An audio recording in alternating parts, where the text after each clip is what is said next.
Hi, my name's Phil. I like talking about politics, and in this video I'd like to discuss the practical issues around what could happen next week after the election. We're potentially at a moment of history here, and you may well find out that you have more power in this election than you realise. First of all, I will just note I'm on the Sunday roast tomorrow as well, Max and Alex's channel, talking about various things with Alex and Big Madge, so I'll put on the community tab when that's gone live tomorrow. I'll put a link to that. But anyway, as this general election campaign has rumbled on, the chances of the Tories finishing in third place, which would be a spectacular game changer, has grown. Before the election was called, I used to talk about this prospect as standing a decent chance of happening with a later election. When I thought there was a good chance of a spring election, I wasn't holding out that much hope. Voters were going to see a lot more Tory failure over the course of this summer. So an autumn election really will have dropped them in the mire. Their Rwanda plan was going nowhere. I mean, remember, although they claim the planes are ready to go, the default legal position from the Supreme Court is it's unlawful. The government seemed to have done nothing to deal with legal challenges. So there's no reason to suppose any planes would have taken off this summer if the election had been delayed. Then there's the imminent collapse of aspects of our national infrastructure, which I'm going to be talking about in the stream later. Thames Water, that's not gone away. That's still going to the wall. We've now got an urgent crisis in Wales, Port Talbot, Tata Steel. You know, there's a crisis in prisons is just, again, days away. There's lots of emergencies which are going to come tumbling out of the closet, and Labour need to deal with them on day one. It's not like the emergency like NHS waiting list where it's going to take time. There are actual emergencies that they're going to have a matter of hours or days to decide something on straight away.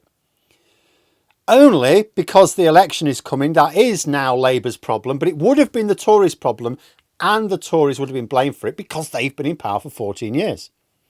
They would have further undermined faith in themselves amongst their dwindling support. Then remember, energy prices are scheduled to go up again this autumn. I mean, that's not a great backdrop if you're trying to persuade people we've turned a corner, that a cost of living crisis is coming to an end. Oh yeah, cost of living crisis coming to an end. Yeah, we're putting your energy bills up again. But all of this is now speculation. The election's not in autumn, it's this Thursday, and I believe the Tories stand a better chance of leading the opposition as a result. And polling also shows that they are likely to be the largest opposition party. So near and yet so far. Only nothing has been determined yet. The Tories in third place is still possible. The Tories in fourth place is still possible, although I think that's probably very unlikely. But the beauty of putting them into third place, it's not a case of hoping that millions of voters all suddenly change course slightly over the next few days. We don't need that to happen because it's not going to happen. There isn't going to be a sea change of voter attitudes in the next 5 days. There isn't going to suddenly be a switch, a flip. You know, Boris Johnson's going on, oh, we could still avoid Starmageddon. No, you know, most voters have now basically decided we're all going in a particular direction. But the beauty is we don't need a lot of people to suddenly switch course one way or the other. A point I've been making quite a bit is that the MRP polling is showing that the Conservatives are probably going to win about 100 seats, but they could win about 150, at which point, okay, yeah, it's their worst ever result, but it's not loads worse than in 1997 in terms of seats won. And they recovered from that in the end and then made things even worse. Or they could end up with 50 seats, and then we'll see something interesting. With the Liberal Democrats leading the opposition, they get to decide what issues to press the government on. It's not just about extra questions at PMQs. It's leading the opposition in every single debate on government policy. It's control of most of the opposition day motions. It's attending every political and current affairs panel the broadcast media run, which is watched by millions of people.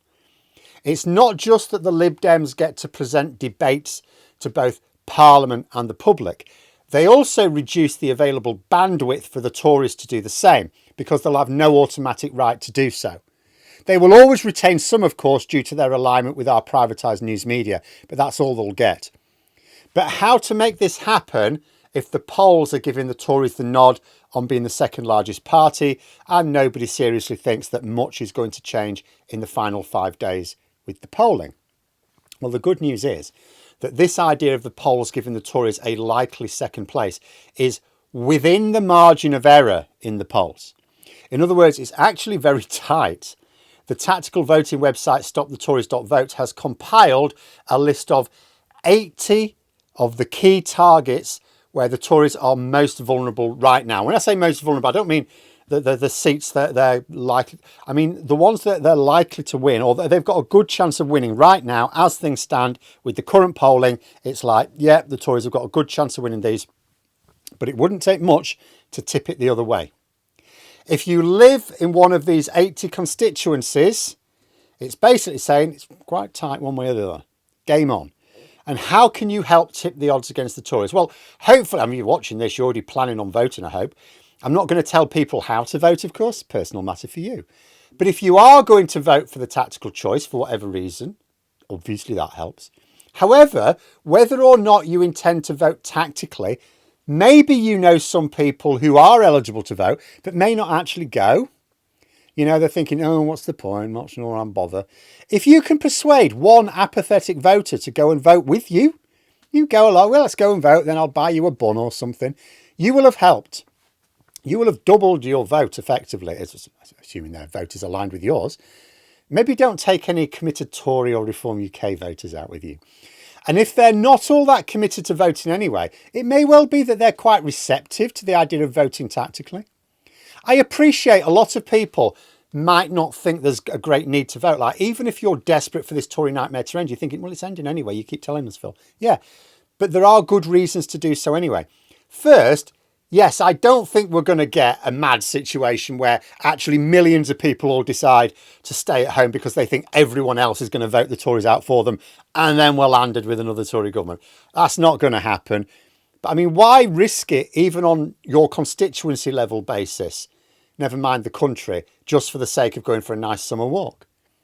Second, it is actually been part of historic moments like this. Like, my first general election was 1997. Now, it felt good after growing up and seeing so much damage caused by the Tories, in particular Thatcher.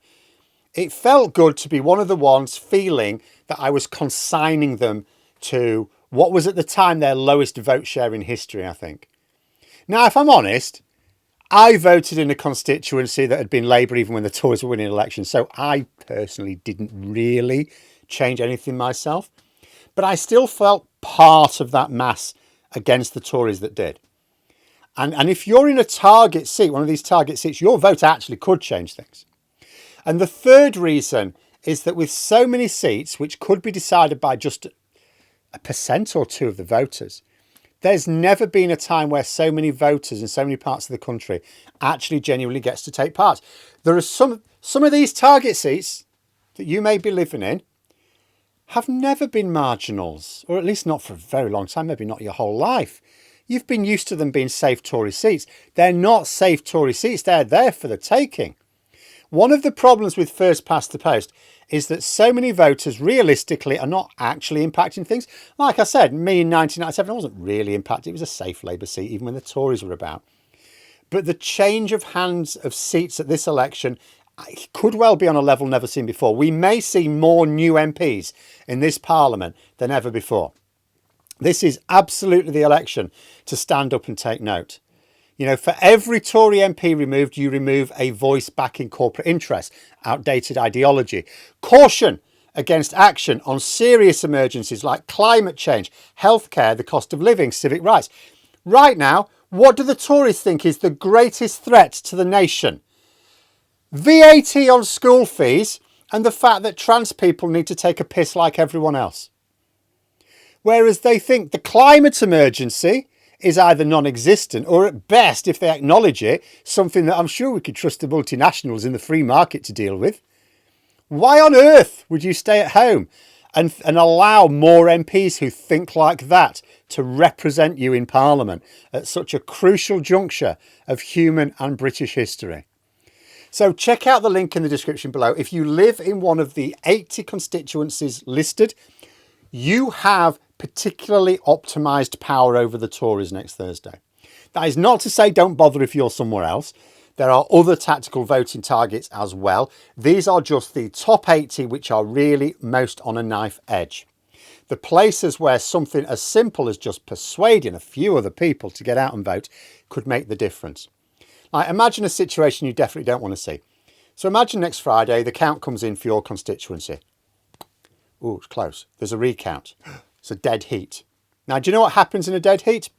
The returning officer has to come up with some, like, effectively a game, a random game of chance.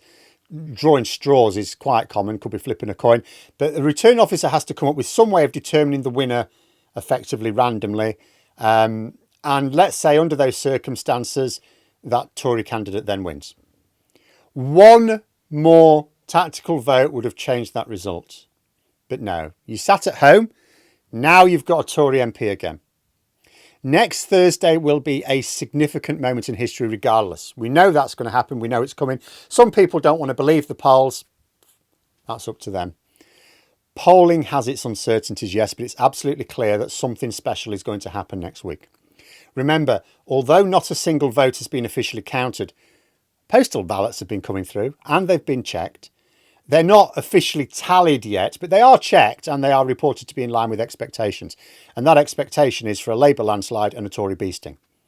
That part of the election is happening. That is going on. That is going to occur. The uncertainty now is who leads the opposition, because that's what's really close here. And it is on a knife edge. This time next Friday, we may learn that the Tories won a load of seats, maybe 80 seats, by a few percent, and they will lead the opposition and they will back those who intend only harm upon our society and the very environment our children and grandchildren are being deprived of right now. Or we could persuade people that this election is more than just who forms the government. It's about who asks the government questions, who gives a steer to what the government are doing. And this time next Friday, we see something that has not happened before in this country, that the Tories are politically irrelevant. And it really is very, very close. You know, who do you want asking questions on behalf of the opposition? Ed Davey or Kemi Badenoch? It is going to be decided by probably a few tens of thousands of people living in these 80 constituencies.